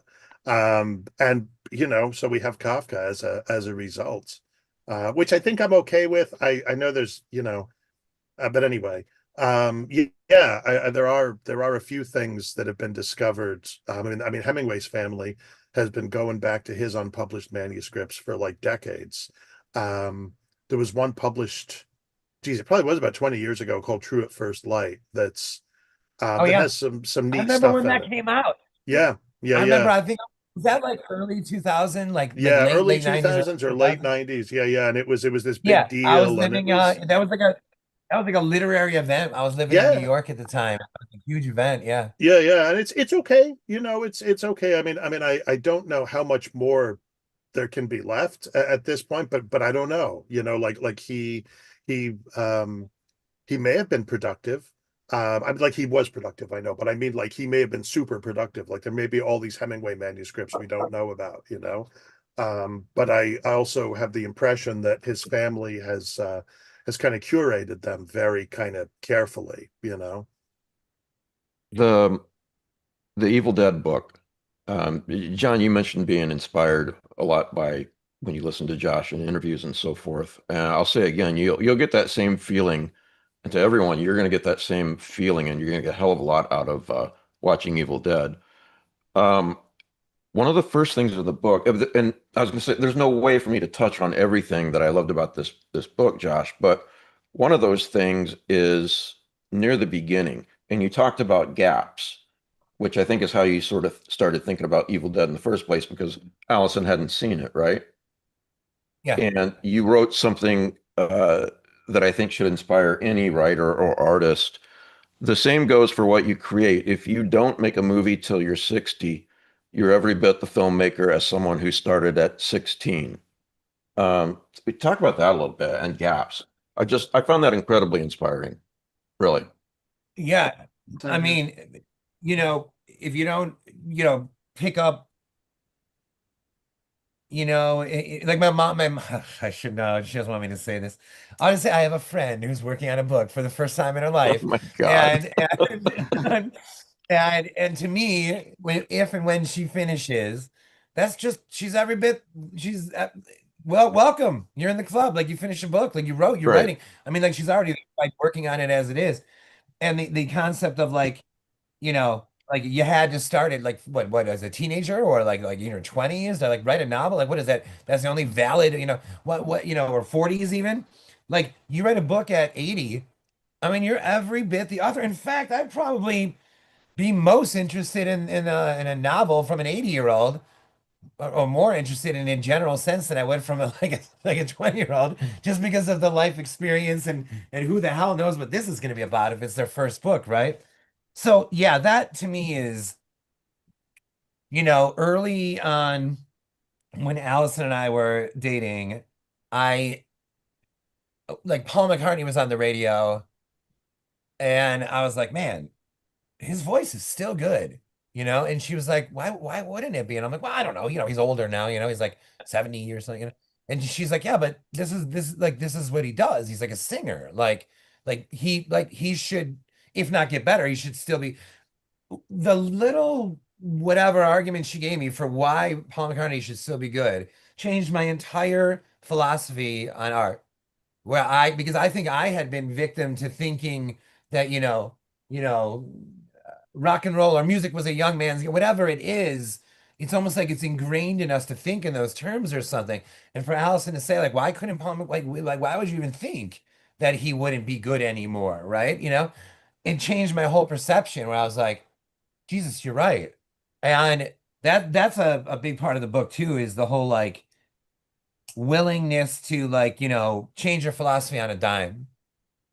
And so here I am saying like, oh, debating her for all of 2 minutes before I'm like, hey, no, fuck it, you're right. You're 100% right. This guy's, Which is a good thing you're for 100%. your wife anyway, or girlfriend. You're right. Right. Right. That's what really happened. But yeah, I mean, I don't know if I'll be able to explain it any better than maybe I did in the book. But to me, at any age, at any time, no matter how many times you quote unquote failed at it before, no matter you tried to write, this many novels, and then you do this incredible painting when you're, or a bad painting when you're older. It doesn't, whatever there's The no past good, does not bad, equal the wrong. future. Right. The 100%. past does not equal the future. Yeah, there's And there's you definitely can reinvent yourself at any moment. Yeah. At any moment. Like, at any moment, my dad's an accountant. If he was like, hey Josh, I want you to see this thing, and he shows me the sculpture, I'd be like, I would now say my dad's an accountant and he's a sculptor also. Yeah. John, you were It's going to just say like, something? that's it, man. I'm just gonna say that there is this kind of myth of youthful success, which Yeah. I think, like my younger son is he's just dropped his first single for his band, and they're putting out their album in a week, and so we spent a lot of time talking, like, sort of like across arts, and he's like, yeah, music seems like such a young man's game, like you've got to make it when you're young or else, and I was like, I don't know from music, I don't think that's necessarily true, but I'm also, it's I know in writing, I was like, it's passed off as a young person's game, and every year you will see young writers celebrated. But if you do like the numbers or whatever, most people don't publish their first novel till they're in their 40s or 50s. Yeah. And lots of Yeah. people, what's her name, Penelope Fitzgerald, an English writer, she didn't publish her first novel till she was in her 60s, and she wrote a whole Yep. bunch of books until she died when she was 80 or 80 something. So it's especially, I mean, it's true, right? There's no budget to writing. The budget is time. That's what you need. You need to be Right. able to Yep. steal a little bit of time. But other than that, you just need, I mean, everybody has a laptop these days. I would say, a pen and paper, um, but yeah, that's all you need. So I think that kind of youth or myth of youthful success, that you can only make it when you're young, and if you haven't made it by the time you're 25 or you're 30 or 40 or whatever, it's a myth. It's just not true. And hand in hand with that, I That's think so. is, go ahead, Josh. I'm sorry. Well, okay. I would love this if I was talking to your son, because like also I've seen videos which are awesome that you've posted, and he's playing guitar and all this, like, right? This is who we're talking about, right? Yeah, yeah, Like yeah, it's your yeah. son, This right? is this is him. And Yeah, like I would love to tell him that, like, oh my God, if there was ever an era where anything goes, it's now. yeah, Anything goes. Like I could absolutely conceive of like a breakthrough band that's made of 50-year-olds. Absolutely. With all the, I'm just thinking about the weirdest shit you saw in like the yeah, news today. And also the open sort of wild westness of like art in general right now. There was a sort of blueprint laid down with Keith Moon was 17 in The Who, and George was 17 in Hamburg. It's like, oh my God, like that's gone. I think a band that sort of broke that rule in a big way was the Flaming Lips, yeah. where Wayne Coyne was like in his like late 30s when they're like starting to do like really well. Nowadays, man, anything goes. I would not be surprised at all if it wasn't a no I'm not talking like a novelty act of like 50-year-olds who like come Right. out and it's funny or something. I'm talking about like legitimately like changing popular music. A group of 50-year-olds could do that, right? 60-year-olds, whatever it is. Yeah, yeah, So Yeah. I would tell him, if I was sitting down and excited, I would just be like, man, what you're doing, like, congrats, first of all, on releasing the single. And do not worry about that. Do not listen to a ticking clock. If you hear one, that's coming from someone else's room, because like this is a different era, man. Anything goes. that's a good way to put it, coming from someone else's room. Yeah, because I would say the same thing, and I have said the same thing to anyone who's like, I want to write, but I'm too old. Don't you need to be a kid? Don't you need to? And I think it's true that for there's something to be said. I mean, look, at any age, right? Right, but when you've had a little bit of life experience, there's more for you to draw on potentially. You've seen things, and I think you've had your long dance with Lady Ketamine, and you've got that to write about. So This kind of goes hand in hand too with something else you say near the beginning, or right near the beginning, Josh. You talk about a lesson here, a big lesson. The Evil Dead isn't much on paper. I'm quoting now. Not much until it was filmed. How it's just kind of this basic idea, right? Some kids go into into the woods, scary shit happens. You Yeah. emphasize that Yeah. on paper, it may not look like much, but then when you take action on that film, that book, that work of art, then it does. Absolutely. Think of just the script alone for that. And while it might be pretty colorful or funny or whatever, if you had just read that script and had no notion of the Sam Raimi look, the trick shots, the energy, the spirit, I mean that's where it all came. It's exactly what you just said. It's the, I mean, no pun intended, it's the action of it. Yeah. It's the Yeah. taking action on this idea. Yeah. Like, what is this script? Like, how long? That's another thing I would ask him. Like, how long was the working script? Like 20 pages? Like, wait. And then you were like, and then we're gonna do this, and this. You know what I mean? it's like the thing. Man, Like, do you remember? Is there a scene in Evil Dead? I always get Evil Dead and Evil Dead 2. There's a little bit of overlap, right? But I think Evil Dead is the scene with the blood, the trail of blood that comes down and fills up the light bulb, yeah. right? And like, that's such a grace note. That's such a little bit of artistry that Raimi didn't Oh have to yeah. do. You yeah. know, like he didn't have to do that kind of stuff. So like even at that like bare bones, like 20-page script budget, you know, you can still do things in an artful way. Your own like it doesn't need to be, well, we don't have the budget to do this. I mean, maybe for some things, but for a lot of it, I'm sure like, you know, the camera rushing across the ground. I'm sure there was some poor bastard who had to like stumble over the ground with it, you know. So you can make things even without, you know, a $1 billion budget, you can still make things that have a certain craft and care. Well, Or this idea doesn't seem like much to me, but it may be once you start writing it down, once you start painting it, whatever. Yeah, yeah. Don't let that yes, stop you. absolutely. And also, like again, I'm not an expert on the guy, but I do know that he's obviously a fan of horror, but then also a fan of like silent movie stars and like Laurel and Hardy and shit like that, like the Three Stooges. Like I read somewhere that some of their earliest stuff that they were trying were like Three Stooges gags in like graveyards. And then that is the absolute most sensible progenitor for like the Evil Dead, like Yeah. sensibility. It's all right there because it's exactly what you just said. You don't need this like colorful, You can absolutely see one of the Three Stooges opening the basement door and the blood just gouting out all over him, and then closing it and turning exactly. around and being No, like, you know, exactly. yeah. Exactly. It's a hunt. You can once you hear that, like you see that it's just in the bones of what Sam Raimi does. Yeah. By the way, I was reading when I was reading the book, I thought Rose is sure grilling the shit out of Josh on this stuff. Yeah. Yeah, and you didn't get Yeah. mad. You were just There was excited about the things that she was saying, if even if you didn't necessarily agree with everything she was saying. One of those things, I don't remember who said it in the book, but about an artist reaching for the ideal, and what if they don't reach it, or what if they feel like they can never reach it? And it doesn't matter if it matches what's in your head.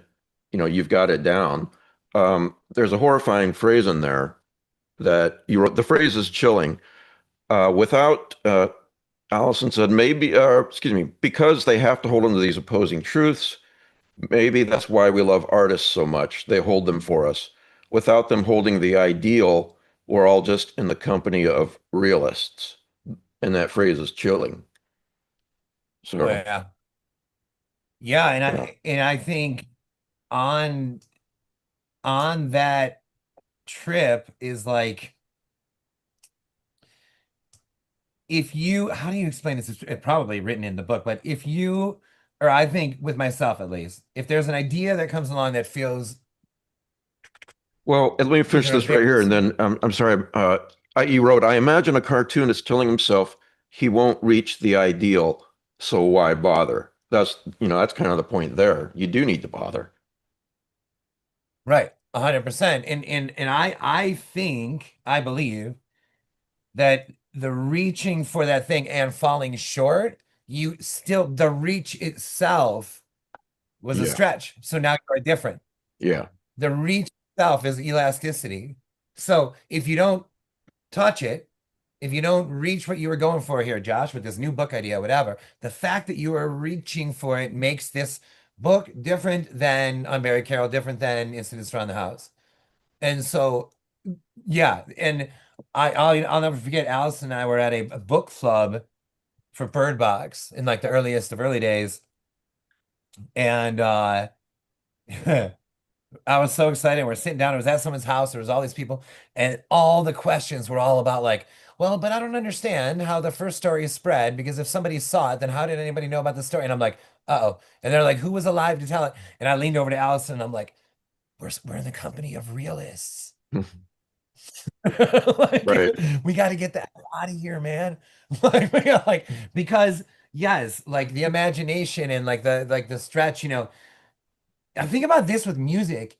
It's almost like, oh, I would never do that. Like that's something this band would do, or that's something that singer would do with their voice or whatever. So, but at the same time, like it seems like funny to say, like I can't do with my voice what Lady Gaga does, right? So if I tried though, what what would it be here? What kind of song would I have? I wouldn't sound like her, but what kind of my own song would I have? So that's a great, it's like an almost literal example of reaching for this like higher thing or something, this this, I can't do what she does. And you don't reach it, but in the process, you now sound different. Yeah. Yeah, it's a That's theory of teaching, that when you teach, if you teach for where you think is the class is at, or even if you teach below their level, they'll drop to meet that. You teach above their level and maybe they make it, but even if they don't, that's cool because they will still wind up higher than they were at the beginning. And why would you not want that, for your students or for yourself as an artist? Why would you not want to try? right. Browning's got that line about a man's reach should exceed his grasp, or what's a Yeah. heaven for? And yeah, it's like if you're not trying, even if it fails, Faulkner was really big on this idea that the best artists were the artists who failed the greatest. And I think sometimes maybe he took that a little too far, but I also think that yeah, you have to be willing to be ridiculous. And I think this is me on Yes. my high horse. This is the problem with those realists is they will never risk being ridiculous. They will never risk anybody laughing at them because that's what they're really, really afraid of is that someone will be like, oh, how ridiculous that you did this. So they'll stay where it's safe and it's warm and it's comfortable, but they'll never go out into the blizzard to meet the Yeti. Yeah, I think about that a lot, Josh. I mean, who knows how many podcasts have we done over the years? And yeah, at Too times I too think many, way, that's way too too many. many. Yeah. But I look back at some and I think I was really off that day, but you can't, it's batting average that counts, right? If I understood sports, I would agree with you. Okay. Yeah. Yeah. Are you not? You're not. Yeah, no, I love that teaching example. That is, I mean, that is squarely the same exact philosophy, man. Where, I mean, and then we also have the benefit of having seen, the other singer-songwriter in the High Strung, Mark Owen, he one time said to me in a chat that he's a fan of spectacular failure, right? And that has really stuck with me. And I again, I just took that right from him. I'm like, so am I. Yeah, I understand fully what you mean, and so am I. And we have seen a filmmaker make a real dud. Stephen King write a total lemon. We've seen like our favorite songwriters do like the word, but Yeah. it even only just adds to the body of work. It only, and I'm not going to even say like, oh, it makes them more human. Okay, but I'm still saying it just even adds a whole other dimension to the body of work. If I read a book by a favorite of mine and it's like, oh boy, that's not so good. It's like, yeah, but that's in the canon too, and that's freaking sweet. Well, I was listening to somebody the other week, and they were talking about the Tommyknockers, which is probably like my least favorite of King's novels. But Yeah. they were like, but the first like maybe couple hundred pages of that is like brilliant. And I was like, you know what? I remember that. You're absolutely right. Because the first couple of hundred pages, you get this guy and he's freaking out about nuclear war and how likely it is that nuclear war Yeah, is going to happen. And dark. it is like awful, like it as a child of the 80s, like I knew exactly what that guy was talking about. And so yeah, maybe there were things later in the book where I was like, I don't know, but I kind of thought like, all right, get down off your high horse, like there's more to this book than you think. It didn't do what Pet Cemetery did, and you love Pet Cemetery, but so what? It wasn't trying to be Pet Cemetery.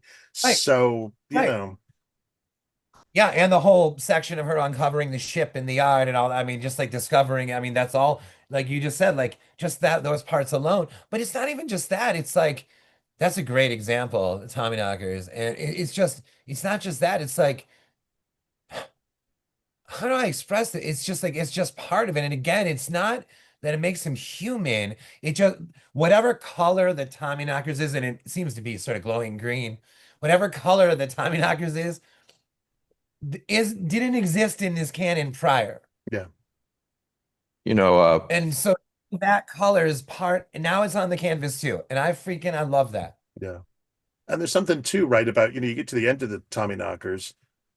Spoiler alert for anybody who hasn't read this novel, but it at the end of the Tommyknockers, you have these incredibly sophisticated or technologically advanced creatures who are all like savages, basically. And that hits really hard in this particular moment in time. And sometimes sometimes you think that like a work of art just needs us to catch up to it. Mm.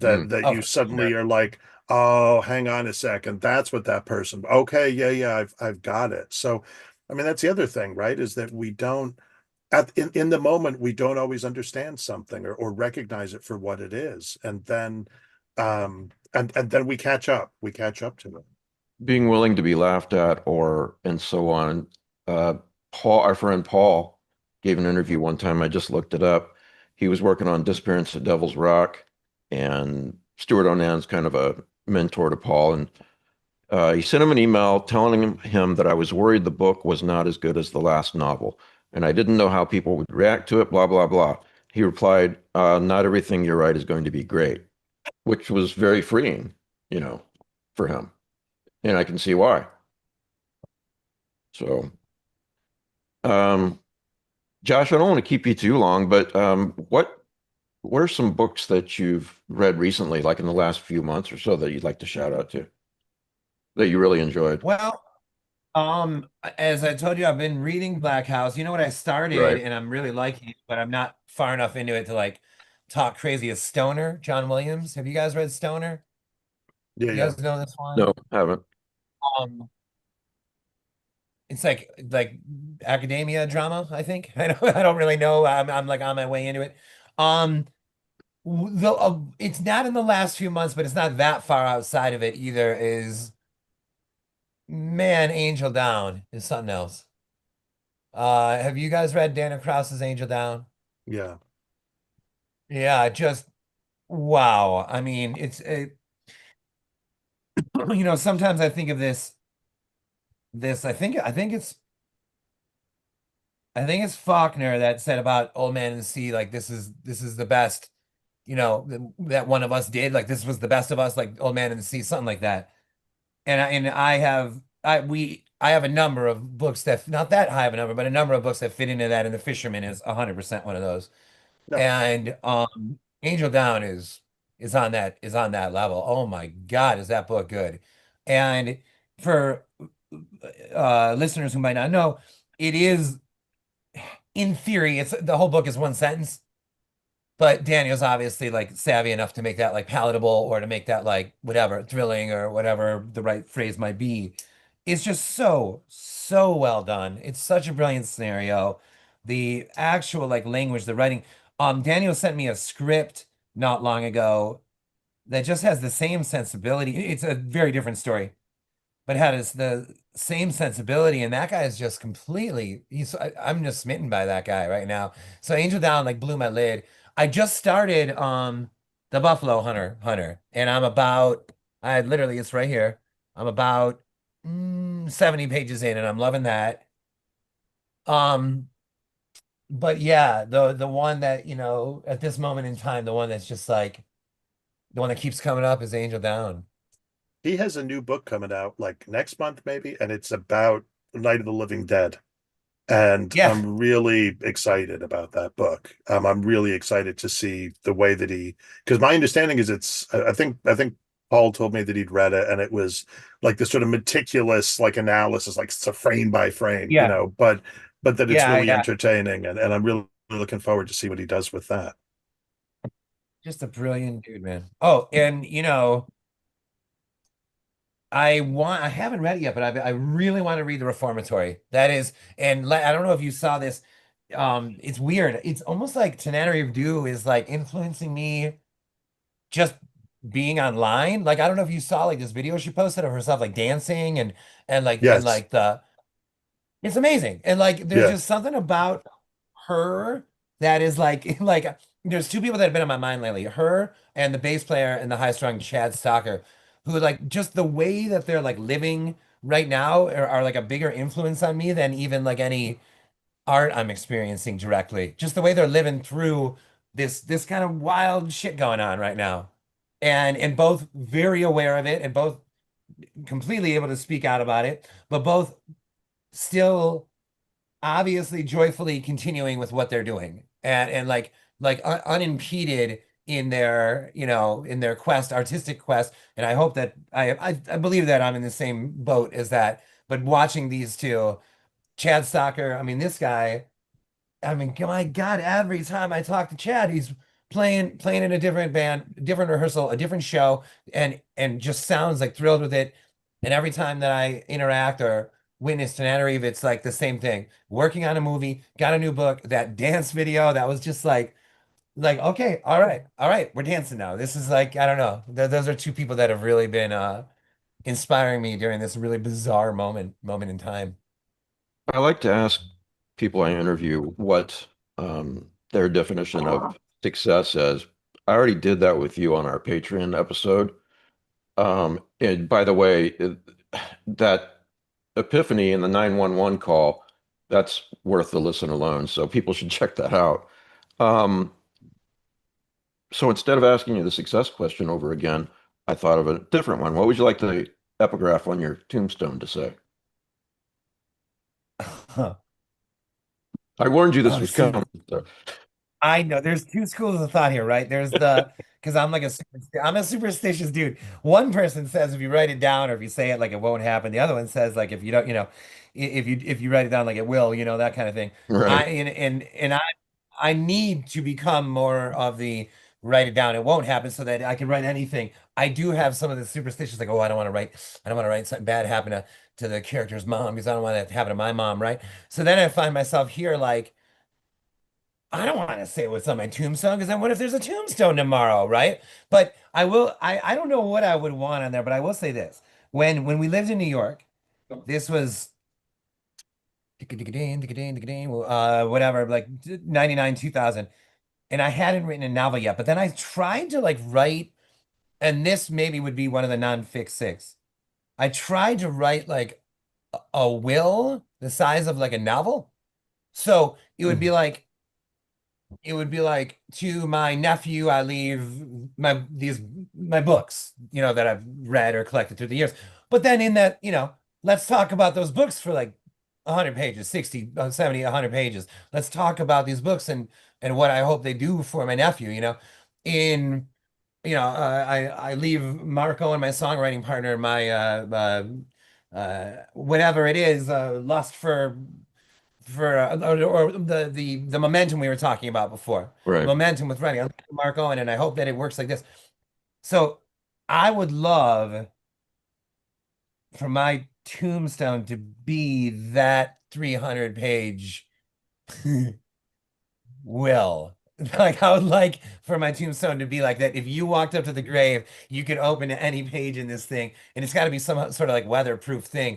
But I would love for it to be like a 400-page like thing where you have to put gloves on, and in the rain and the snow, you could read like this sort of last will and testament. But it's the size of a size of a novel or something. Well, Bukowski kept his pretty short, right? On his tombstone, it says, "Don't try." So, Well, Charles that's Bukowski. almost like the exact opposite. But Right. I love him. I guess my last question is, did I read that you've got a book, your next book is called Pictures of You? Did I read that correctly? Yeah, Can yeah, you and we're talk we're about that at all or no? yeah, it's yeah, I'm really excited about this one. So this book comes out in September, and essentially it's so a woman and there's a couple like out. How do I The explain this? I idea, haven't explained this yet. the idea of it is so fucking fascinating. I knew I had to ask you about this, you know? Well, so okay, like a woman wakes up in a bed, right? And she's like, "Whoa, man. Whoo, boy, we went hard last night." And she doesn't really recognize the room she's in and the bed feels different and she's like, "Oh boy, wow, Jack and I really went, we went a little hard last night, da da da." And then she eventually she's like, "Wait, where are we? Like where am I, right?" And she kind of looks past the foot of the bed and there's like an empty picture frame on like an easel and beyond it like a person that's like, "No, no, no, no, don't move, don't move. Like you're perfect as you are." It's like you're perfect. And she's like, "Wait, hey, what's going on right now?" And the woman's like, "No, no, no, don't move. I have it arranged exactly right." So this woman wakes up in this other woman's like sort of still life. Like her like living like still life. And That's the book great. is essentially is her attempt to get out of there, her what the hell happened to Jack last night? How did I end up here? And obviously the absolutely deranged artist who's on the other side of that picture frame. But the thing is, I mean, I'll just say this right now. I kind of like love the deranged artist like work of art, what she's going for here. And so that to me is a whole element of the book. And it kind of fits in with spectacular failure because obviously what she's doing is horribly wrong. But it's yeah, the idea of like she's trapped in another woman's like work of art, idea of art. Yeah. Have you read this one? You probably have. But the man in the picture, Susan Hill. No. Oh my, it's a novella, so it's a short read, but it's absolutely one of my favorite horror novels. And Okay. Now. obviously I haven't read your book yet, but this is what it made me think of. So, John, you've read this one too, right? Yeah, yeah, Man yeah, in the yeah. Picture. I would agree that it fits in with this kind of artist thing. There's a great older story by Sheridan Le Fanu called Shulkin the Painter, which is just insane. Le Fanu, God, Le Fanu is best known, I think, for Carmilla, the Yeah. vampire novel. But Shulkin the Painter is an earlier, just bizarre story. Um, that it's kind of simultaneously really funny and just utterly horrifying. And yeah, I highly recommend it. Well, she's really well known for just blanked on the title, the one where The Woman in Black. The Woman in Black. Yeah, thanks. But and The Woman in Black is great, absolutely great, obviously. But I really like this one better. So yeah, The Man in the Picture, Josh. You'll have to tell me what you think. Now The So, Okay. Woman in Black is going to be outside your door. Now that we uh, talked to her. anyone else have any questions or comments before we go? Any more questions for Josh? Uh, I- this is yeah. Go ahead, Matt. Sorry. But it's not for Josh, it's just a public service announcement if we're coming to an end. Yeah. Um, the Robert E. Howard house where Robert E. Howard lived is in desperate need of repairs, and they're doing fundraisers to try and support this cause. An easy way you can do it is you can go to the H.P. Lovecraft Historical Society, and they're having a raffle, as it were.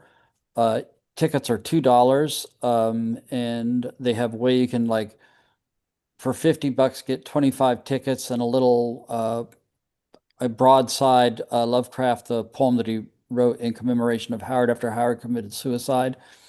So just for those viewers out there interested in Robert E. Howard, if you want to support, it doesn't even have to big, you can buy a $2 raffle ticket and you're helping them restore the house where they have tours every year for Howard Days, if you ever go there. I just wanted to make sure I mentioned that. Josh, I don't know if you saw this, but Bloody Disgusting has an article. Evil Dead Wrath has entered production. Next Evil Dead movie. So Yeah, I did see that. And I yeah. talked to there's you won't believe this, but there's potential movie news on Watching Evil Dead as like I don't want to talk too much about it, but I will just say that it's a documentarian that sees this as sort of a meta doc, like an opportunity for him to do a deeper dive in the Evil Yeah, Dead, but the through the framework of Watching Evil Dead. that's great.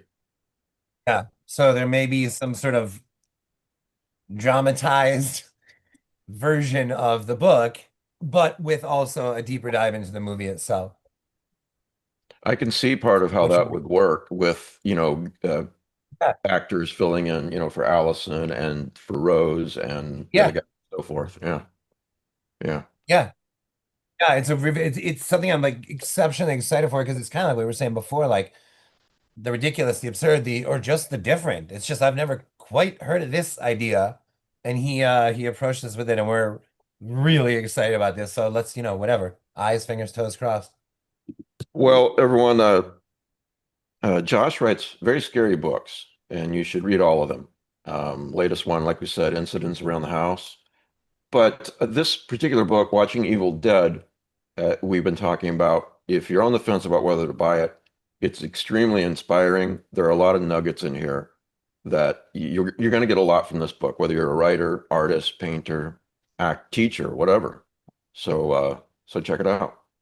So, Matt Yeah. Price, Yes, you could win a copy of The Return by Rachel Harrison. It was her first published novel. Send an email to easyandpriceless@gmail.com and put return in the subject line. We won't be drawing a winner for 6 or 8 weeks. You got plenty of time to get your entry in, so please do. Thanks for doing this with me, guys. And Josh, thank you so much for being here and talking with us. Really appreciate it. Yeah. No, thank you to you guys. I feel like there's so many things that we talked of that I'm going to be thinking of. I'm also going to go do like nothing for 2 days because of this hernia. I'm also never going near ketamine again. So when they told me I'm glad they were you doing learned the your surgery, lesson. You say that I about said it the surgeon. I was like, now. That I should know, get that's what I'm just thinking. My son has a T-shirt that he got when he was a whatever college student. It says it's the sort of Coke logo, but it says "Enjoy ketamine." And I was like, "Don't wear oh that." my But God. now I'm like, I really want to send one of those to Josh. I really want to like do it. maybe that should go on your tombstone. Don't try ketamine. I did enjoy ketamine too much, or something Yeah, like that's that. too much for me. Oh man. Okay, well, John, Alan, Matt, thanks guys. And Josh, yeah, thanks a lot for doing this and for doing the Patreon interview last week. Really appreciate it. So, Oh yeah. I yep. mean, this was incredible for me. Yep. All right. Have a good night and get some more rest, okay? Good night, everybody.